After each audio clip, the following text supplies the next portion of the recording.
부동산 투자를 한다면 아파트 투자냐, 비아파트 투자냐? 당연히 아파트죠. 당연히. 네. 많은 사람들이 찾기 때문에 네. 돈이 몰리죠. 아파트 투자가 이긴 거 아닙니까? 문제는 가격이 너무 비싸다는 것에 있을 것으로 보여집니다. 정비사업 호재가 있다면 네. 입주권도 누려볼 수 있기 때문에 지금 말씀해 주신 그 모든 조건을 갖춘 지역이 있긴 있는 겁니까? 있습니까? 어,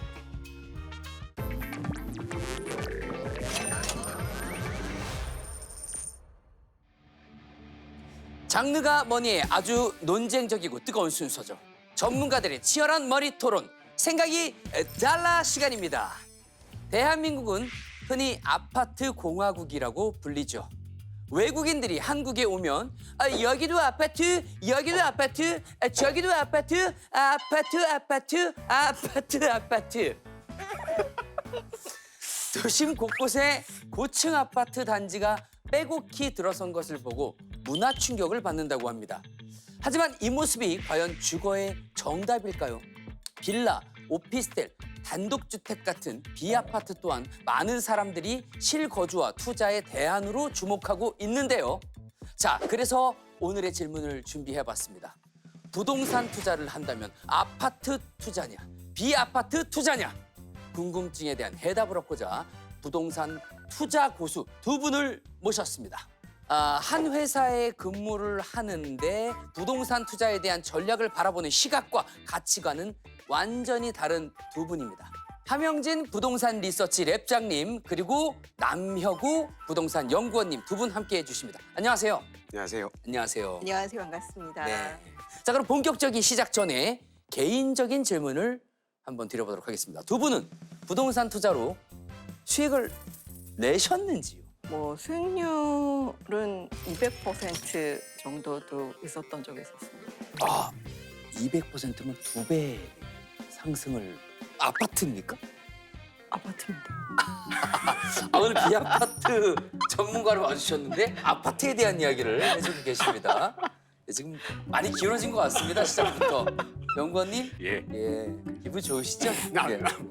선배님이 살짝 말리고 계신 것 같습니다. 자, 우리 남연구원님의 성과 한번 궁금합니다. 제가 인생에서 잘한 일이 3가지가 있는데 네. 그 중에 한 가지가 이제 아파트 투자다.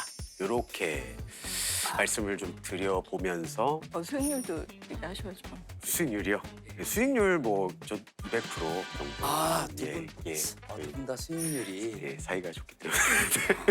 자, 그럼 지금부터 제대로 한번 맞붙어 보도록 하겠습니다. 단도직입적으로 질문 드리겠습니다. 부동산 투자를 한다면 아파트 투자 대 비아파트 투자 어떤 것을 선택하시겠습니까? 하나, 둘, 셋! 아파트. 두 분이 갈라졌습니다.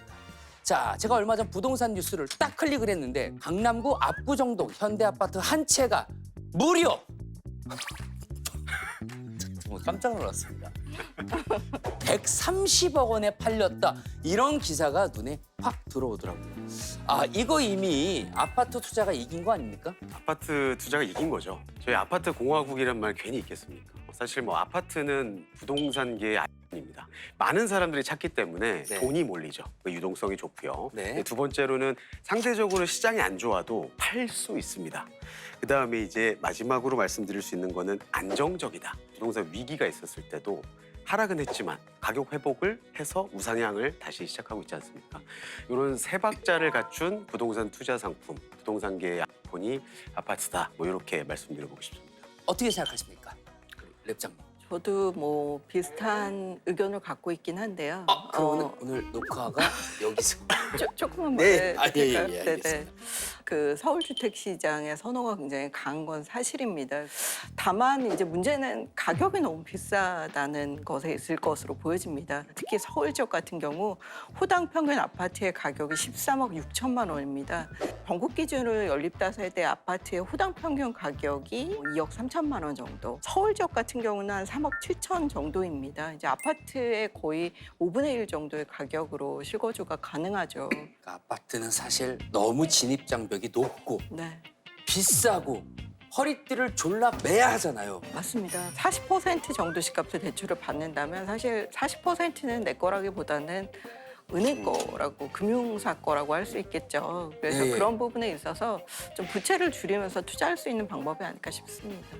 근데 아파트 수익에 비해서 비아파트 투자 수익은 어떨지 궁금합니다. 비아파트 중에 오피스텔이 있습니다. 요즘 은행 1년 만기 정기예금 금리가 2.55% 정도입니다. 네. 근데 이제 이런 오피스텔 같은 경우는 월세를 받는 운용 수익을 챙기시려고 하시는 거거든요. 네.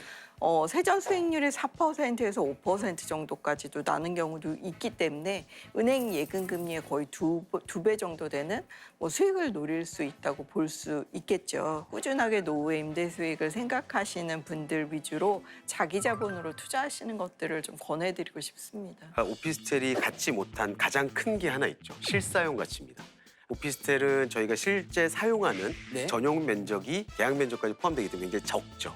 네. 다만 아파트는 널찍널찍합니다. 네. 그래서 그거 말고 그냥 나는 단지 월 현금 흐름만 좋아라고 하면서 이제 치고 빠지는 투자를 네. 하고 싶다고 하면 오피스텔을 하시는 거지만 네. 좋은 투자, 좀 양질의 투자. 아, 예, 죄송합니다.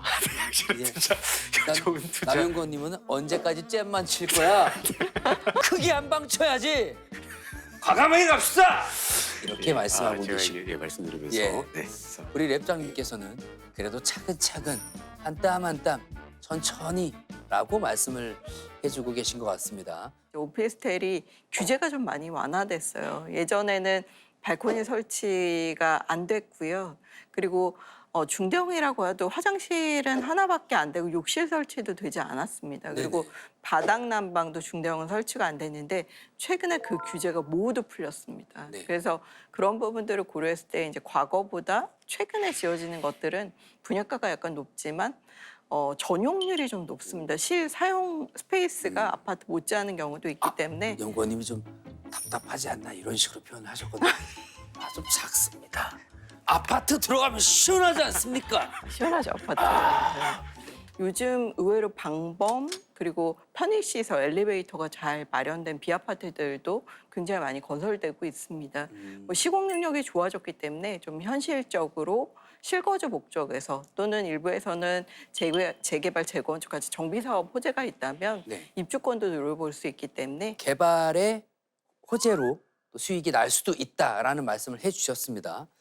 그 해당하는 주택의 이제 지분이라든지 해당하는 주택을 가지고 나중에 재건축됐을 때 아파트를 통해서 차익을 볼 수 있도록 하는 상품들을 좀 살펴보실 필요가 있는데요. 정비사업이 9부, 8부 능선을 넘은 것들을 살펴보시면 조금의 차익이라도 볼 수 있을 것이고요. 요즘 중반부도 아니고 9부, 8부 8부 선을 넘은 좀 안전하게 가시려면 그래야 될 것 같습니다. 왜냐하면 요즘 네. 정비사업이 가다서다 하는 경우도 있고요. 저 그런 경우 많이 봤습니다. 재건축 재개발이 된대라고 했는데 5년 뒤에 똑같이 있고 그 5년 뒤에도 똑같이 있고 이런 지역들이 있거든요. 네.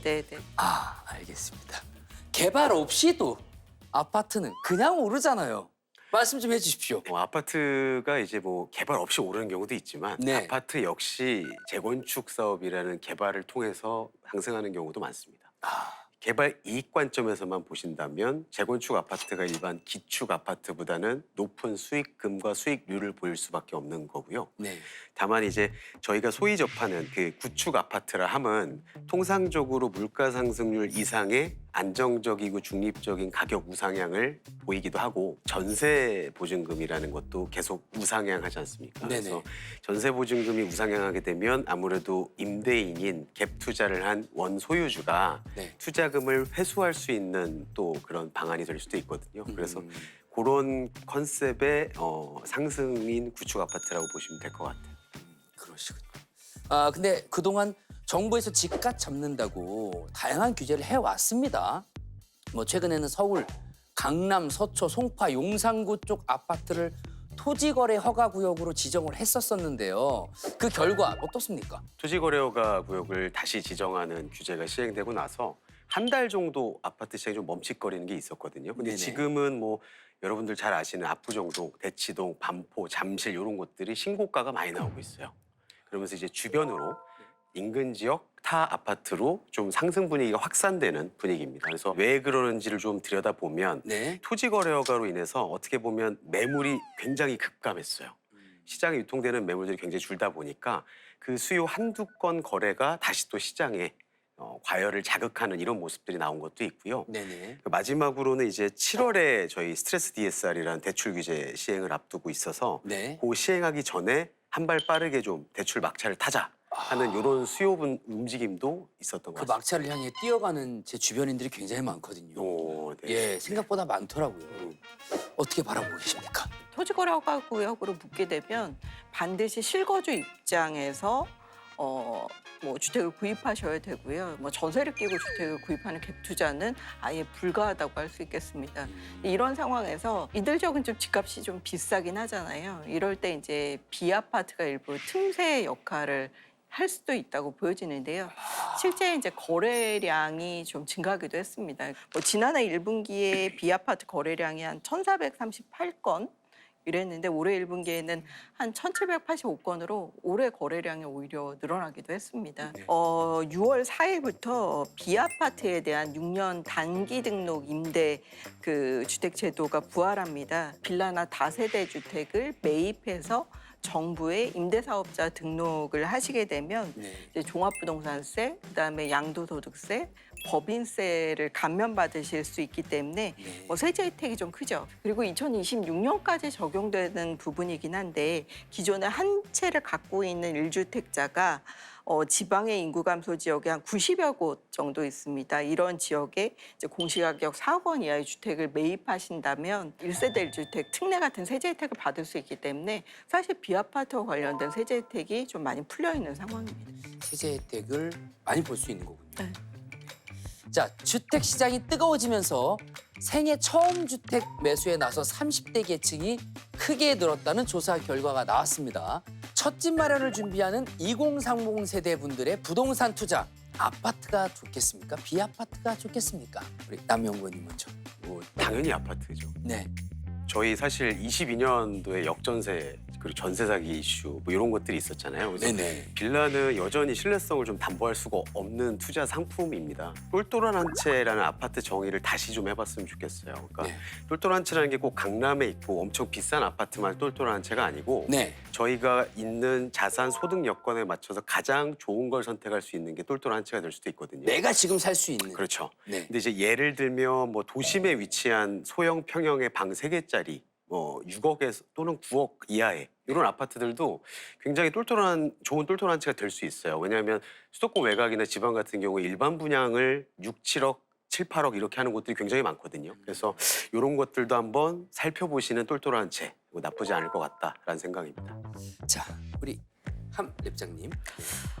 2030 초년생들의 주택을 바로 아파트로 만들기에는 이제 대출 부담이 클 수 있잖아요. 비아파트인 연립다세대 단독다가구가 아파트로 가기 위한 일종의 징검다리 역할을 할 수 있을 것으로 보여집니다. 그래서 네. 네, 맞습니다. 그래서 서울 지역의 뭐 역세권 주변에 뭐 정비사업 호재가 있는 지역 그리고 정비사업이 일정 부분의 궤도에 올라간 지역에 지분을 매입하시거나 입주권을 매입하시는 부분들도 하나의 2030들이 아파트로 가기 위한 발판을 마련할 수 있는 계기가 아닐까 싶습니다. 지금 말씀해 주신 그 모든 조건을 갖춘 지역이 있긴 있는 겁니까? 시장에 굉장히 많은 편입니다. 많이 있습니까? 네, 맞습니다. 왜냐하면 네. 특히 이제 신정부에서는 정비 사업에 비교적 공을 많이 들일 것으로 보여집니다. 안전진단 기준을 사업 시행 인가 시점으로 뒤로 밀어준다든지 하는 부분들도 6월에 법 개정이 이제 되는데요. 이런 부분들을 좀 잘 찾아서 보시면 좋을 것으로 보여집니다. 네, 잘 들었습니다. 시청자 여러분께서는 두 전문가의 의견을 잘 참고하셔서 신중하고 현명한 결정하시길 바라겠습니다. 자, 그럼 두 분의 생각이 얼마나 달랐는지 저희 캐시박스를 통해서 확인해 보도록 하겠습니다.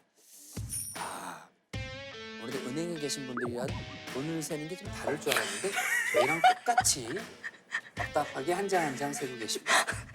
하나, 둘, 셋! 20달러가 나왔고요. 37달러. 37달러가 나왔습니다. 비교적 비슷한 부분이 많으셨군요. 특히 어떤 부분이 비슷하셨습니까? 둘 다 이제 아파트가 좀 더 낫다라는 부분에 대해서는 선배님이 초반부터 좀 말리셨습니다. 네, 초반부터 좀 말리셨어요. 자, 오늘 치열한 토론 잘 들었습니다. 감사합니다. 맞습니다. 네. 그래서 아까 그 2배 올랐던 그 어느 동에 있습니까?